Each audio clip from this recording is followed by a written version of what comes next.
MP মন্ত্রী তারা তো অনেকেই দেশ ছেড়ে পালিয়েছে, তবে আমার বিশ্বাস তারা পালিয়ে শ্বশুর বাড়ি যায় নাই, বিদেশ চলে গেছে। তার কারণ হচ্ছে যারা খুব বেশি করাপ্টেড, বিদেশি বিভিন্ন গোয়েন্দা সংস্থার সাথে যাদের সম্পর্ক ছিল, যাদের এক একজন অপরাধ পাহাড় সমান, তারা আগে সেফ এক্সিট নিয়ে নিস।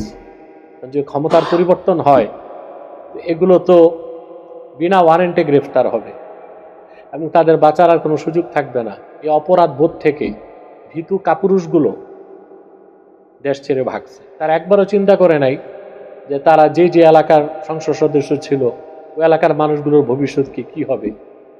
এর মাধ্যমে এই দেশের মানুষের আসলে চোখ কান খোলা উচিত, যাদের পিছনে এই দেশের মানুষ দৌড়ায় এ লোকগুলো আসলে ধান্দাবাজ এবং এই জনগণের সমর্থনকে পুঁজি করে তারা মূলত ক্ষমতার অপব্যবহার করে অবৈধভাবে টাকা পয়সা কামাই করে।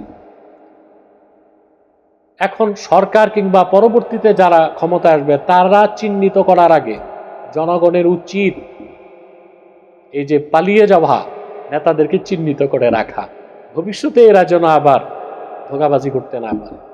আবার দেখা যায় বাংলাদেশে কিছু অতি মানবতাবাদী আছে,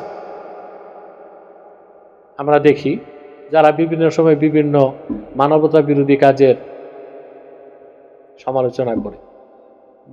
বিশেষ করে একজন টাকমাথা ব্যারিস্টার আছে, টাকলা ব্যারিস্টার, খুব কষ্ট হয়ে লোকটার কথা চিন্তা করলে যে সে দুর্নীতির বিরুদ্ধে কথা বলে, আমরা তাকে স্বাগত জানাই। আবার দেখেছি যে সুনামগঞ্জে বন্যায় সে কোমর পানি ভেঙে মানুষের ঘরে ঘরে খাবার দাবার পৌঁছে দিচ্ছে। এখন এই রকম এই লোকটা বা আরো অন্যান্য যারা নিজেদেরকে মানবিক হিসেবে তুলে ধরতে চায়, তাদের মানবতা বোধ এখন কোথায়?